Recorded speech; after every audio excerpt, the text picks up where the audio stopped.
The UK's infrastructure is not in the best condition at the moment.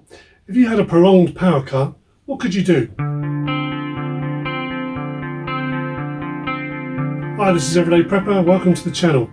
As you can see, I've just recently come back from a tour of Africa, hence the nice cooling camouflage pattern shirt. In this video today, I'm going to talk about ways of generating power through using solar power in the event of some kind of grid down situation. I want you to imagine a scenario where you get a text alert from UK power networks stating that there's a major power cut in your area. It's unplanned. They're not sure how long it's going to be before they get the power up and running. So now what that means, first of all, you've got a bit of information there. The fact that you're receiving a mobile phone text means that the mobile phone masts are still in operation. So it's not a national power outage. This will work for a national power outage as well. But I'm just trying to give you a realistic example. So you've got your text, your mobile's working, but there's no internet to your house and your power's gone off. So what can you do?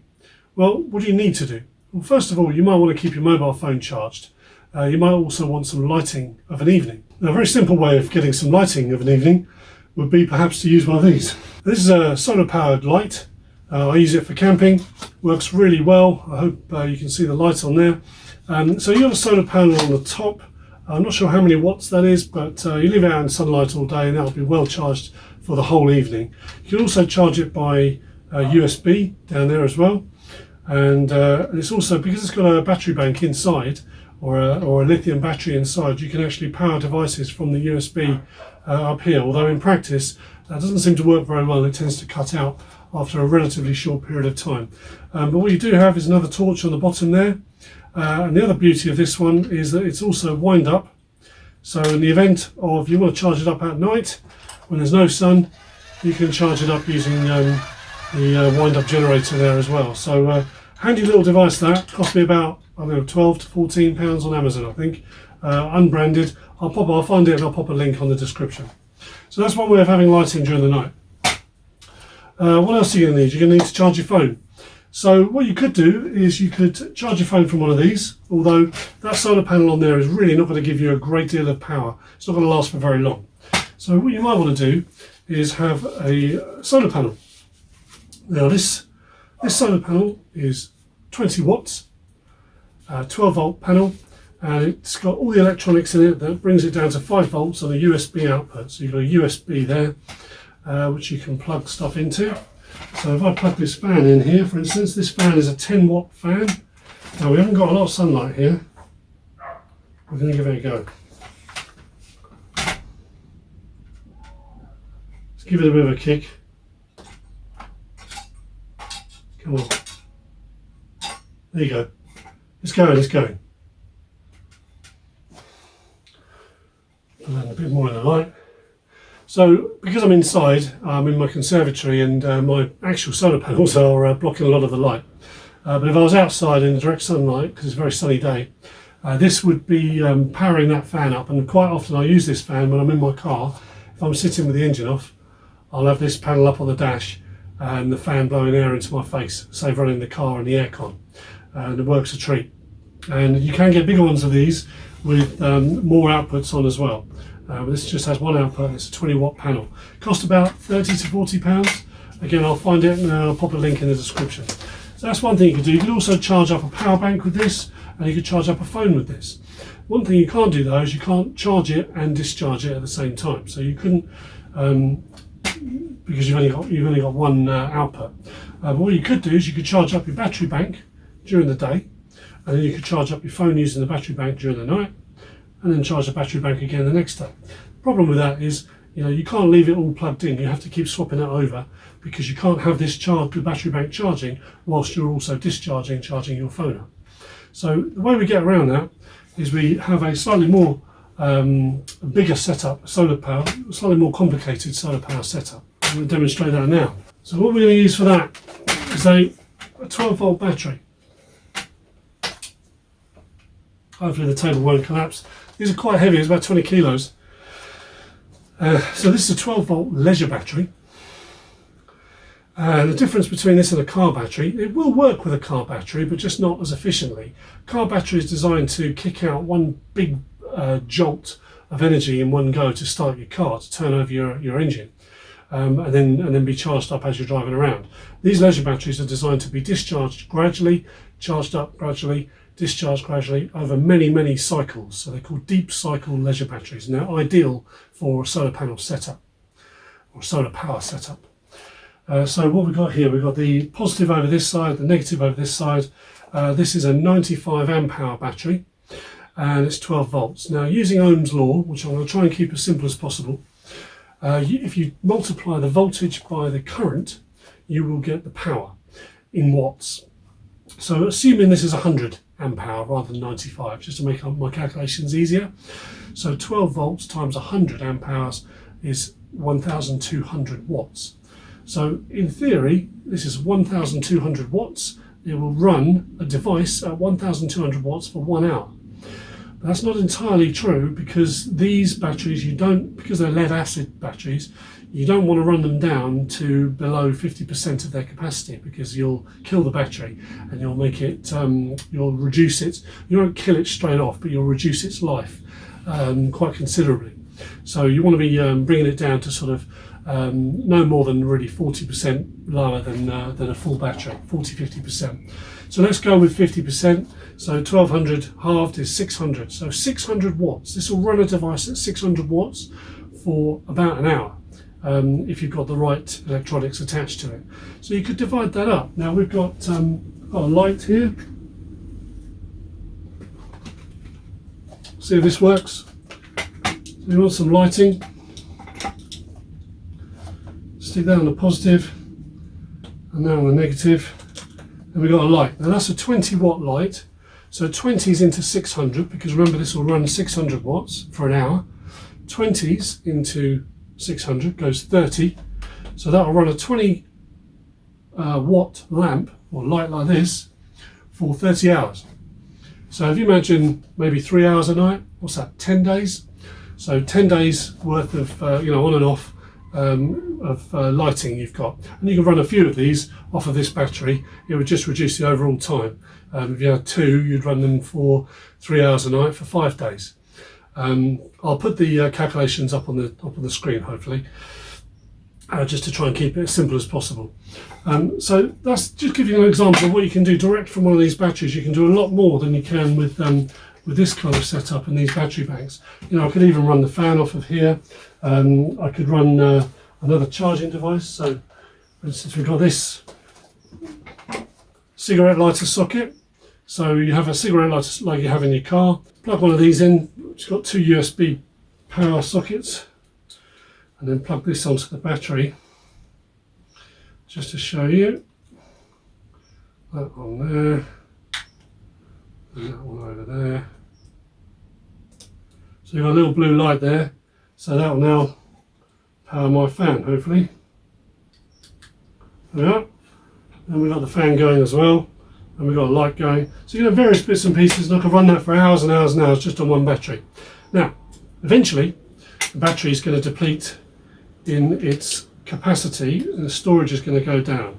So what we need to do is have some form or some way of charging it. The other thing I mentioned earlier was the internet's down because your router's down, because you've got no power to the house. Now, if you want to power your router, you're going to need an inverter connected to this battery, which I'm going to show you how to do in a second. And then you can power up your router and then join the internet.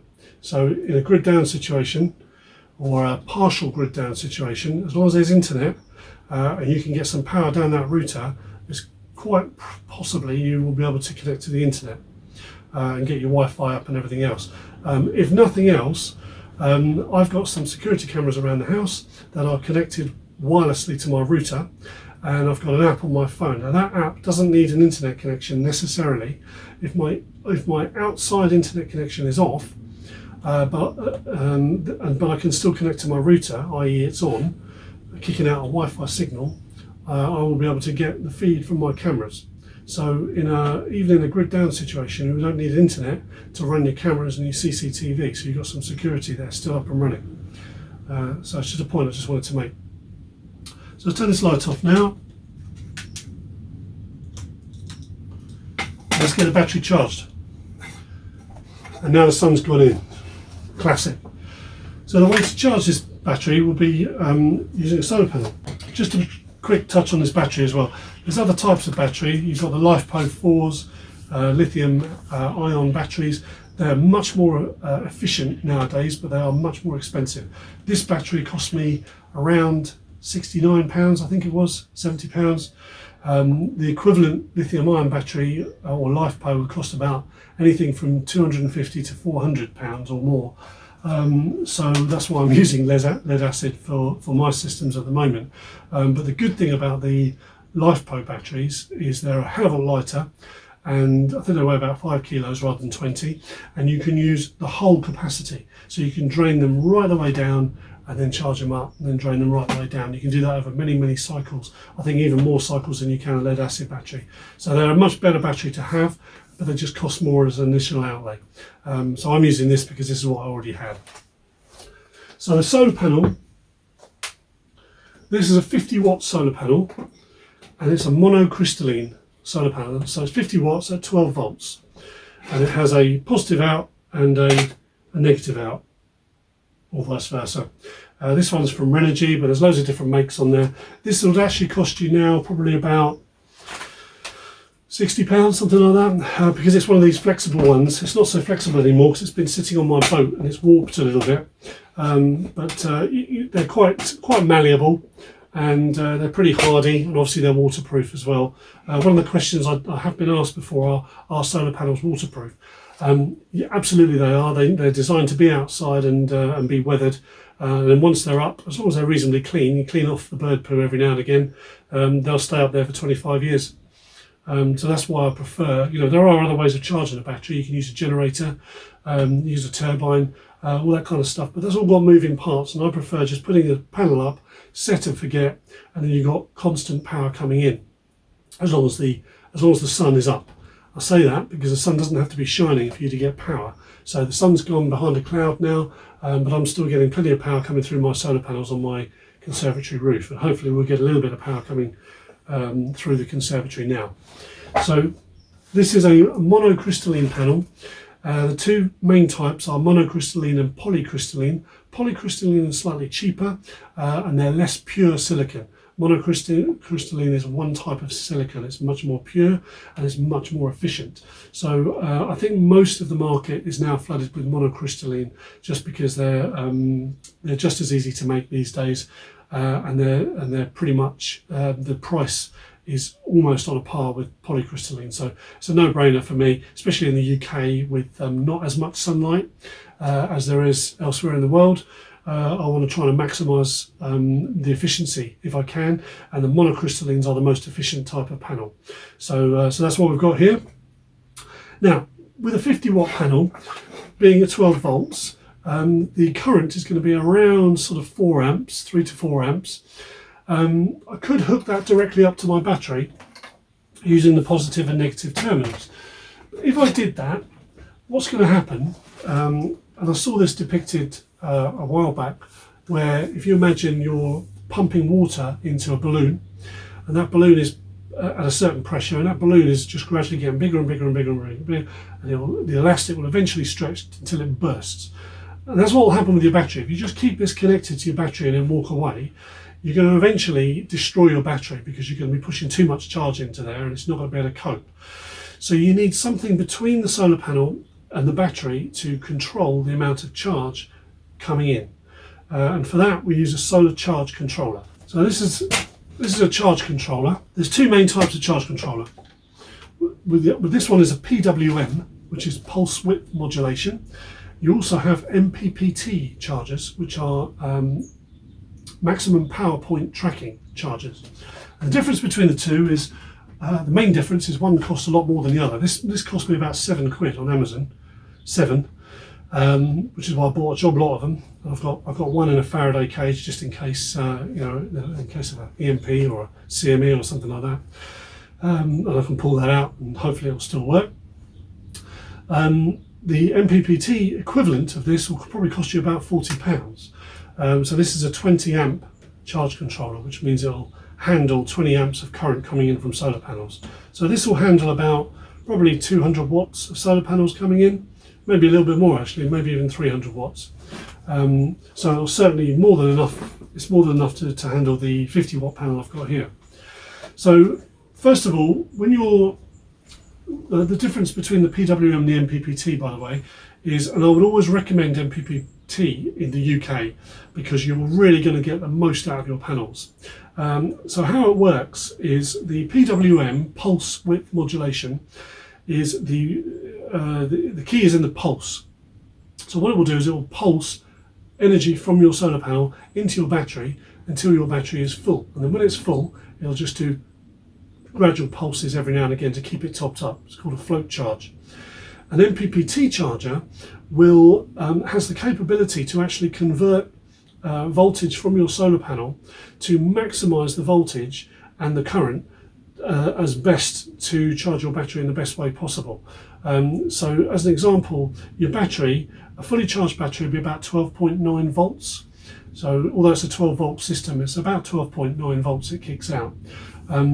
So let's say this battery is depleted somewhat and it's gone down to about 12.6 volts. So it's still kicking out 12.6 volts and I need to get some charge in there. Now if I try and charge it at 12.6 volts, it's going to just meet in the middle and not go anywhere. So we need more than 12.6 volts to push past that. And ideally you want about between 13.8 and 14.5 volts to push that charge and push that current into the battery and get it nicely filled up. And your charge controller does all that for you. What an MPPT controller does is if your solar panel has fallen into some shade, and these solar panels in full sunlight will kick out about 22 volts, which is more than enough to pump into your battery to get past, whatever it needs to get the charge in there. But it doesn't need 22 volts. So what your MPPT charge controller will do is step down the voltage but increase the current. So it'll put more current in rather than, whereas one of these will just pump in 22 volts at the lower current, so it won't actually charge your battery that much more. It's the current that fills it up. It's the amps that you need to get in there because that's the storage, if that makes sense. So what we need to do is we need to hook this up to the battery, start getting it charged up. Now, what you don't want to do is connect it directly to your solar panel first. And the reason for that is the charge controller, because it has a display on it, it uses about 9 volts or 10 volts or so from your battery to power the electronics in here. So once the power's on, it can then handle the voltage from the power from the solar panel. So if you put it directly on the solar panel, it's not got any power to the circuitry, and therefore it might fry the system. And in fact, that's exactly what happens. So when I got my first one of these, I hooked it straight, being a bloke, I didn't read the instructions, of course. I hooked it straight up to my solar panel and blew the circuitry. So obviously I sent it straight back to Amazon for a refund and got a new one sent back to me. And then I read the instructions. So what you need to do is hook it up to the battery first. So here's what we're going to do. I'm going to hook this up, positive and negative. Ideally with a charge controller you want to wire it into your battery terminals, but for ease of demonstration I've just done it this way, and the sun's just come out as well, which is perfect timing. So it's now showing 13 volts, so hopefully you can see that on there, and you'll have to take my word for it if you can't. So it's got 13 volts coming out of the battery. So the battery's actually pretty fully charged. I did have it on charge earlier. And then we want to plug the solar panel in. Now the beauty of these PWM chargers is they also have USB sockets. So now that's wired on there. I can now plug my fan in, and I've got my fan going, and I could also plug in my power bank and my torch, and I could plug those into the USB as well and have some charge. That's reducing the charge now. It just jumped down to 12.9, right? So we can have that fan running. We'll leave that running now. And what we'll do is we'll hook up the solar panel. So we've got, I'll have to move that over here so it's in the sunlight.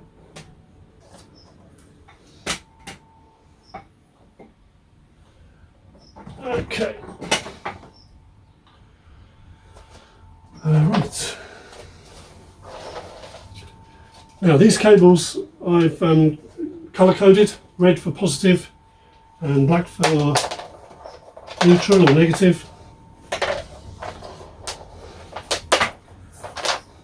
so I know which is which. So that's the positive out of the solar panel, which I'm going to hook into there.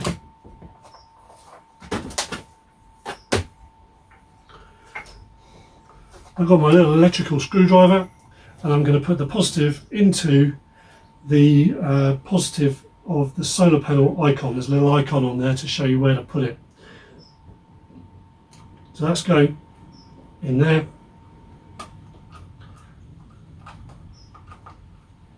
Now, just as a bit of a disclaimer, I'm not a qualified electrician.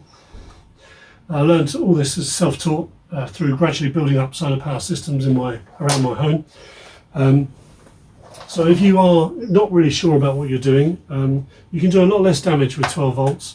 But any kind of electricity is dangerous to work with if you really don't know what you're doing. So if you really don't know what you're doing, please consult a qualified electrician first, just in case you blow yourself up. That makes me not liable, hopefully. Right, so we're going to plug this one into the negative.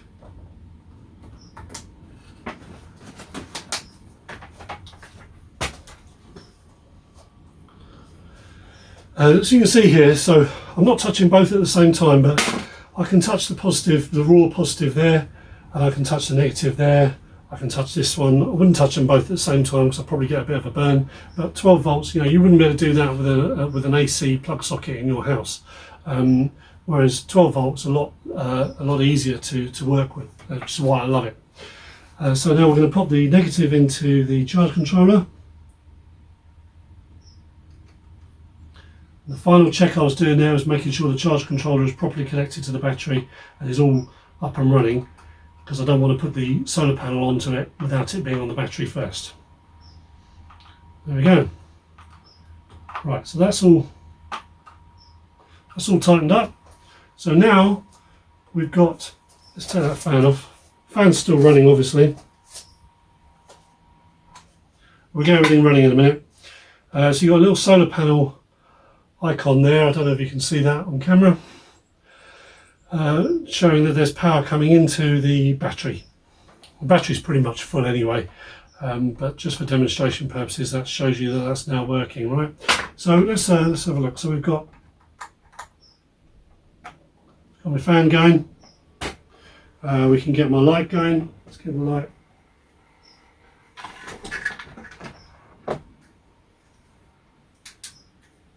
Get my light going.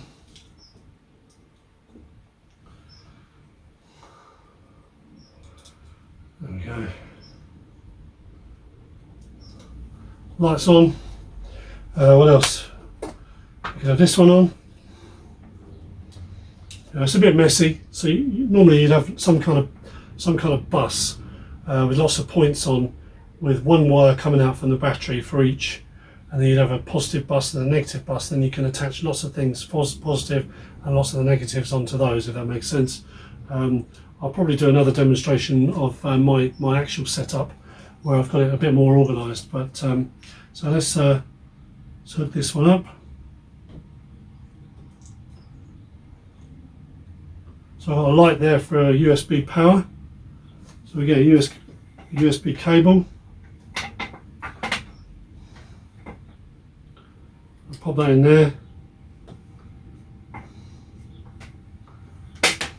See if we can't charge my battery bank. Yeah.